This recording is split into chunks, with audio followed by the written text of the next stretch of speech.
while since I last uploaded an episode, and so apologies for the length of time.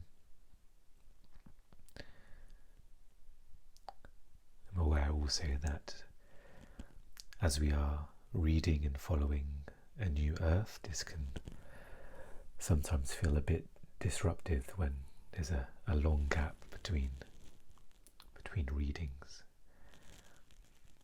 There can be almost a rhythm and a momentum when reading a book, and if there's a long gap that can interrupt that process.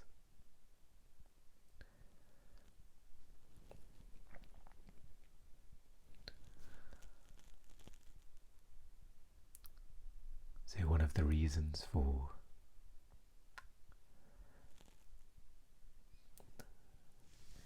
the 3 or 4 weeks that have passed since I've last recorded, I was dealing with a life situation. And for those that may not be familiar with that term,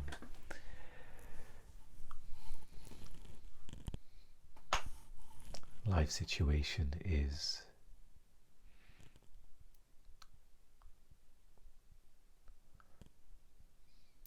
in a sense anything that involves form,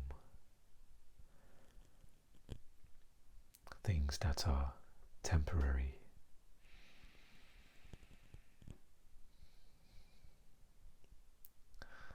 So there's different areas of your life, your career, relationships, a living situation.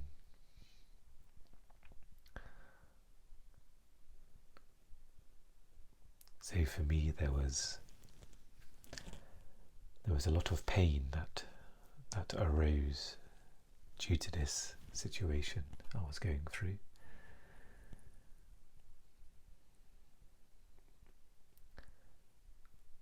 And there were many times when I wanted to record and share, but something seemed to come up, or also recognize that it does take a certain amount of energy to not only record but to kind of delve into your own pain and try and convey that in a recording.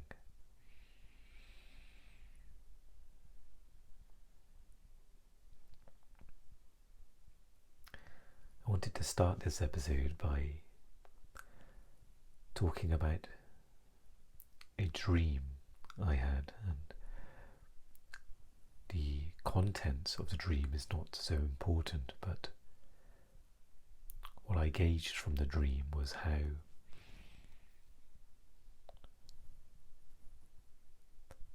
how even a subtle thought can create a big reaction.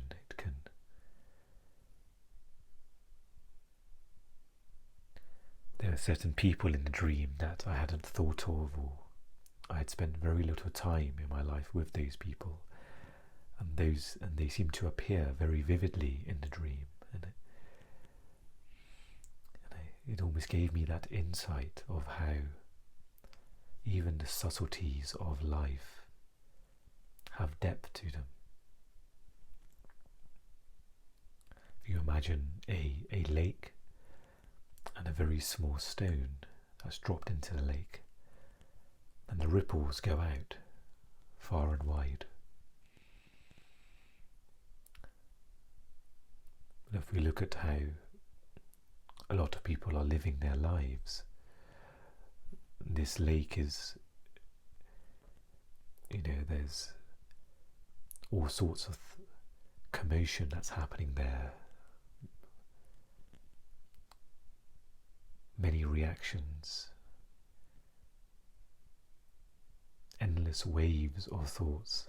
You can imagine the rough waters of the lake, crashing, reaction after reaction, thoughts.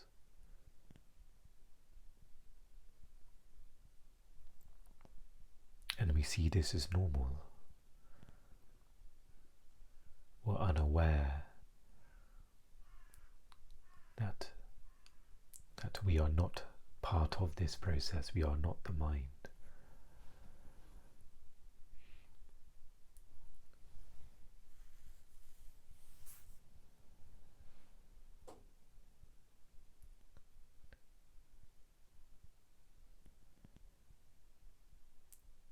And of course you can almost rearrange furniture, you can do certain things to help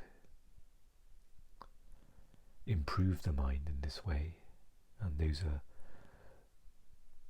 all good things you can do. But the ultimate piece is to recognize the space around the mind, the act of stepping out.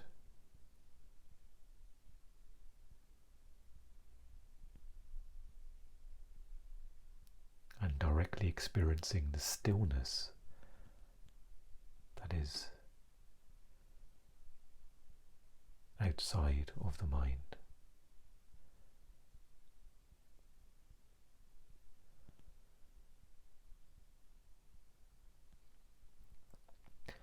And words can do very little to understand this process. It may seem confusing. For lots of people, there is no reality outside of thoughts, reactions, the mind. They are, in the middle of that lake, trying to, usher the water one way and the other, trying to stay out of pain, go towards pleasure, happiness. And it's often in the mind, it's a losing battle. The nature of mind is change. Happiness may arise and then it will go, and then maybe there'll be some unpleasantness that may arise, unhappiness, and then that too will go.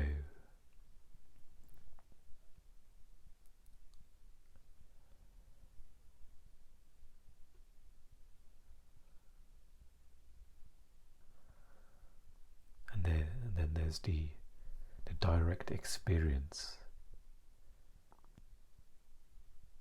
that is not the mind. We've used the example before of a very loud noise that's happening, and then suddenly it turns off and there's only silence. In this instance, it's the noise of the mind, the thoughts, the barrage of thoughts that come.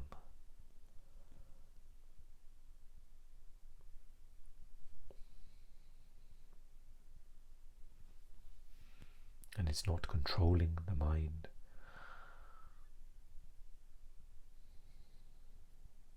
It's simply recognizing the awareness, the stillness that exists beyond the mind.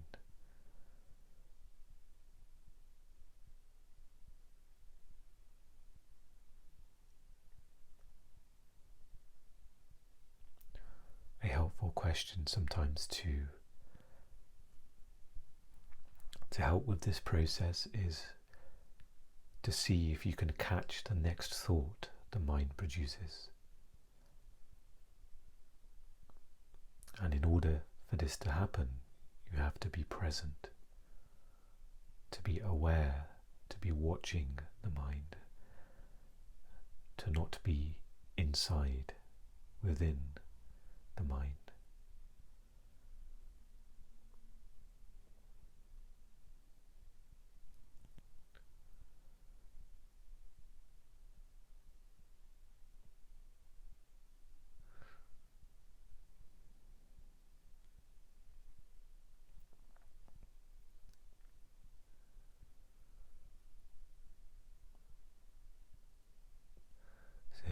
back to this dream, and we talk about the subtleties of just a single thought. And you can imagine if the mind is in this very volatile state, in constant reaction to the world, constantly labeling, judging, narrating opinions about this and that, and you're along for the ride.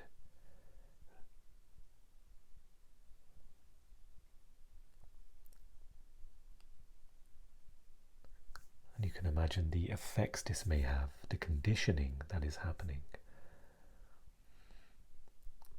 And you can truly know this when you have the contrast of stillness.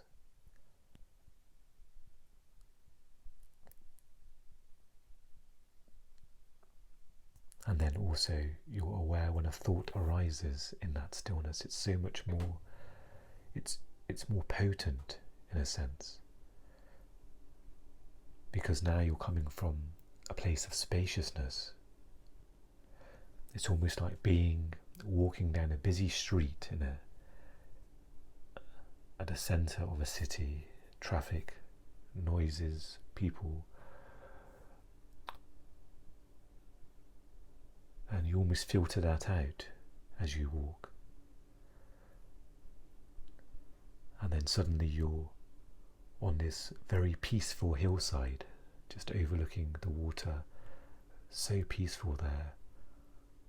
And suddenly you hear a bird squawking. And you're so much more aware of the peace that is within you.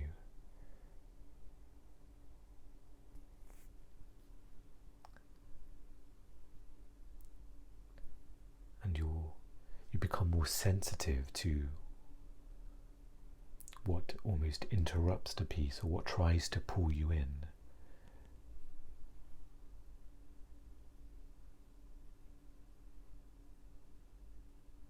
But walking down that street of a busy city, there's almost no awareness there. You're just part of the noise. There's no space.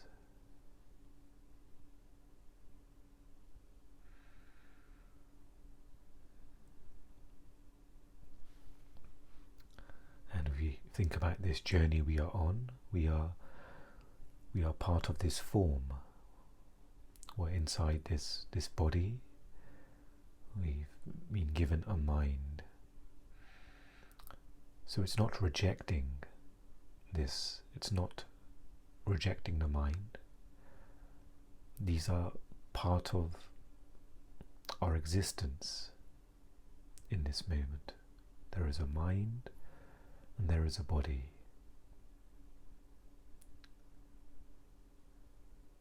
And it's almost an undoing of past conditioning now, where we are recognizing and acknowledging and directly experiencing the awareness that you are, which is not the mind, not the body. Mind is there, body is there, but you are simply the awareness.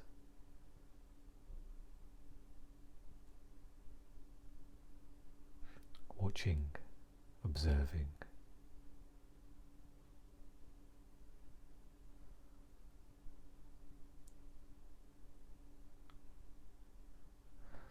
And that alone it's almost a medicine for the mind. Now the mind doesn't have anything to power it, to keep the idea of you can call this the ego, to keep that alive anymore. You've almost unplugged the power. And gradually the mind will settle.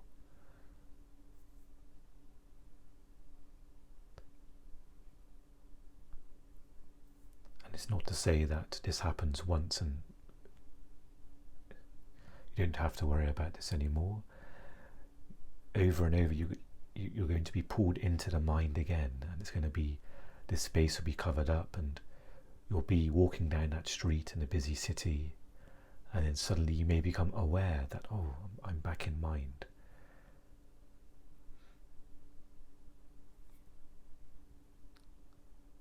And it's a process of stepping back into the present moment without judgment.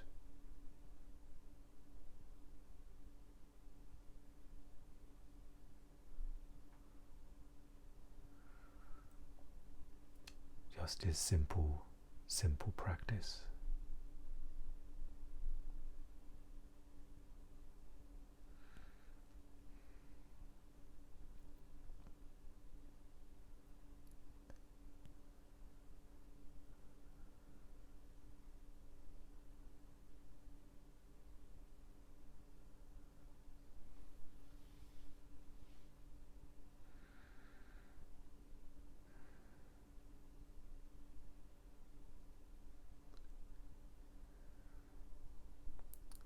So you can almost take care of the mind.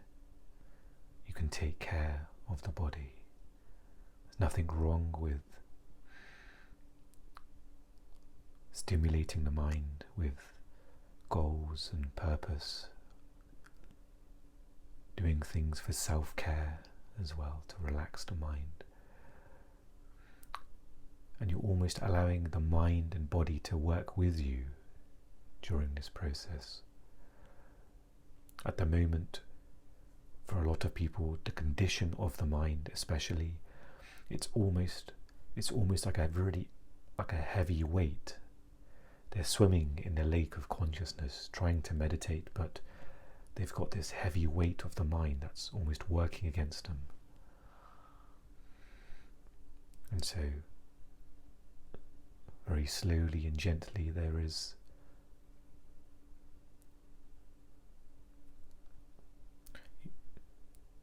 you can almost become friends with the mind at a certain point.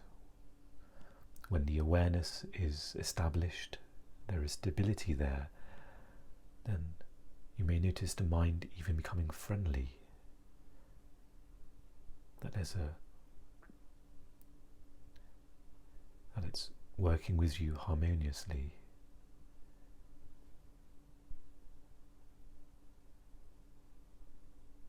And there is no personal entity within the mind.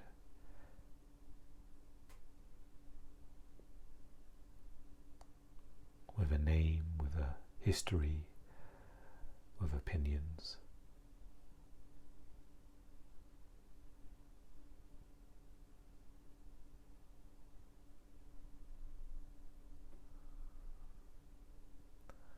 And then when mind is needed, you can step into mind.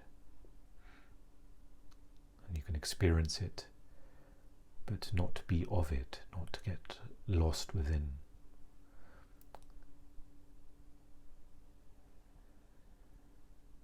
So I just wanted to just share the example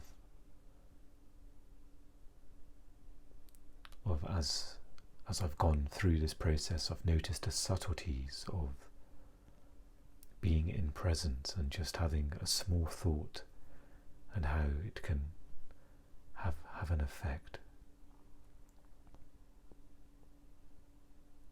And it's no wonder why an active mind, or almost an out of control mind, it is almost,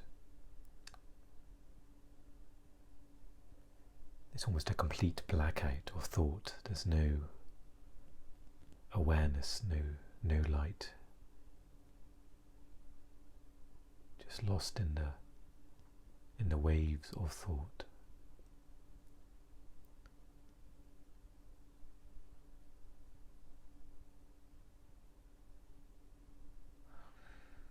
But even in this place, there is of course grace. Maybe a moment of sudden a sudden, I was going to say the word awakening, but that's got quite a heavy connotation there at the moment. I don't mean awakening in a beautiful ceremonial, enlightening awakening. You can write a book about it. It's just a sudden moment that there's a noticing of space between thought and you as the aware presence. You may not know in that moment that that's what's happening, but there's suddenly a gap there. And this gap can arise from suffering. You could reach a certain point of extreme suffering and you have to let go. And suddenly there's a spaciousness that opens. Often, Eckhart does say that the two ways to this path, you can suffer, and suffering itself is a teacher. Eventually you'll reach a point of extreme suffering where you'll simply say no more, and there'll be some sort of acknowledgement or a direct experience of the suffering, and then you as the awareness, and almost a dissolving of the one who is suffering. Or there's the gentle process that we are going on within this podcast of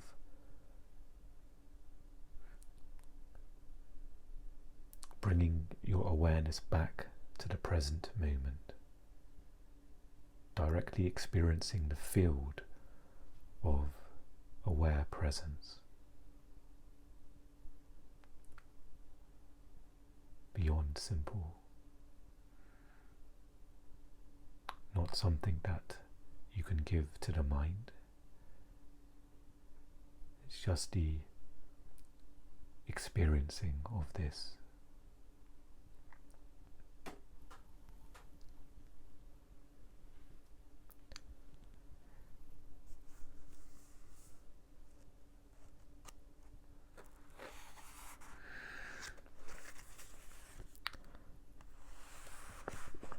So we are at the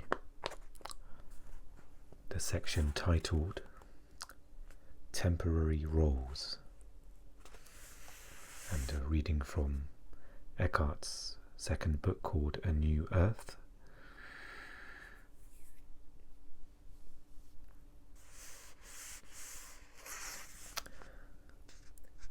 If you are awake enough, aware enough, to be able to observe how you interact with other people, you may detect subtle changes in your speech, attitude, and behavior depending on the person you are interacting with. At first, it may be easier to observe this in others. Then you may also detect it in yourself.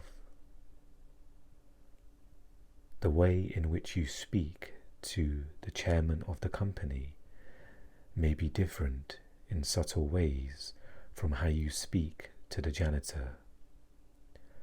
How you speak to a child may be different from how you speak to an adult.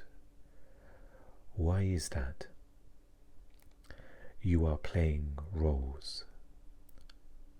You are not yourself, neither with the chairman nor with the janitor or the child. When you walk into a store to buy something, when you go to a restaurant, the bank, the post office, you may find yourself slipping into pre-established social roles.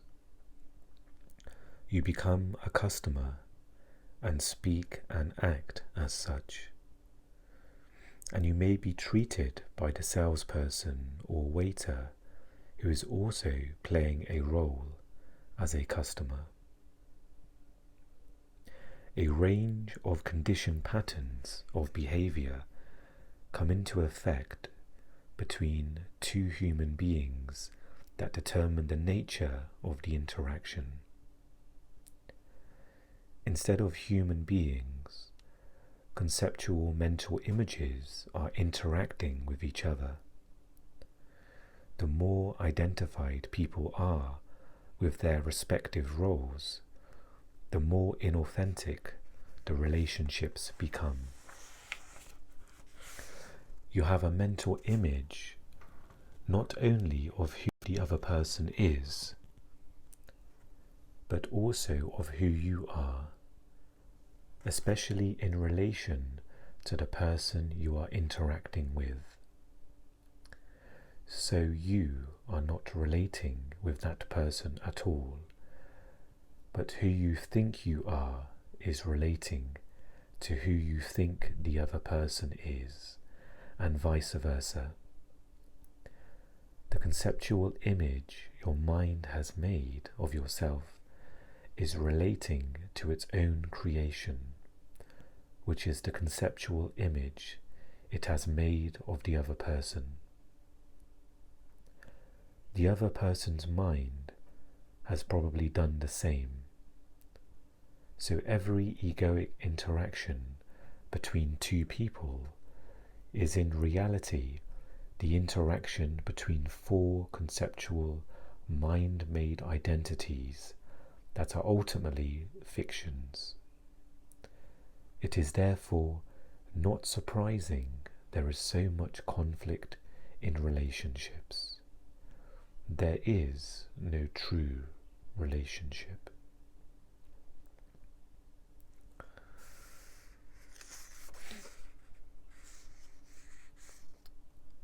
And there's a couple of short sections that I'm going to go on and read. And this may be a story here. The passage is titled, "The Monk with Sweaty Palms." Kasan, a Zen teacher and monk, was to officiate at a funeral of a famous nobleman. As he stood there waiting for the governor of the province and other lords and ladies to arrive, he noticed the palms of his hands were sweaty.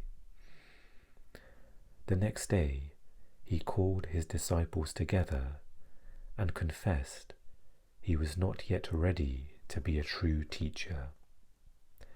He explained to them that he still lacked the sameness of bearing before all human beings, whether beggar or king.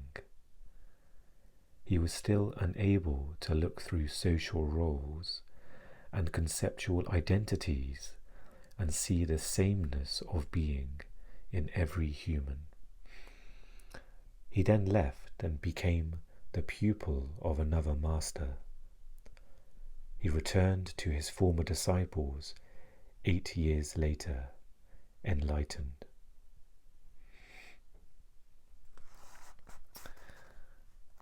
And the final passage I'm going to read today is titled, "Happiness as a Role versus True Happiness." How are you? Just great, couldn't be better. True or false? In many cases, happiness is a role people play, and behind a smiling facade there is a great deal of pain. Depression, breakdowns, and overreactions are common when unhappiness is covered up behind a smiling exterior and brilliant white teeth where there is denial, sometimes even to one's self, that there is much unhappiness. Just fine is a role the ego plays more commonly in America than in certain other countries where being and looking miserable is almost the norm and therefore more socially acceptable. It is probably an exaggeration, but I am told that in the capital of one Nordic country, you run the risk of being arrested for drunken behavior if you smile at strangers in the street. If there is unhappiness in you, first you need to acknowledge that it is there. But don't say, "I'm unhappy." Unhappiness has nothing to do with who you are. Say, "There is unhappiness in me." Then investigate it. A situation you find yourself in may have something to do with it. Action may be required to change the situation or remove yourself from it. If there is nothing you can do, face what is and say, "Well, right now, this is how it is. I can either accept it or make myself miserable." The primary cause of unhappiness is never the situation, but your thoughts about it. Be aware of the thoughts you are thinking. Separate them from the situation, which is always neutral, which always is as it is. There is the situation or the fact, and here are my thoughts about it. Instead of making up stories, stay with the facts. For example, "I am ruined" is a story. It limits you and prevents you from taking effective action. "I have 50 cents left in my bank account" is a fact. Facing facts is also empowering. Be aware that what you think, to a large extent, creates the emotions that you feel. See the link between your thinking and your emotions. Rather than being your thoughts and emotions, be the awareness behind them. Don't seek happiness. If you seek it, you won't find it, because seeking is the antithesis of happiness. Happiness is ever elusive, but freedom from unhappiness is attainable now. By facing what is, rather than making up stories about it. Unhappiness covers up your natural state of well-being and inner peace, the source of true happiness.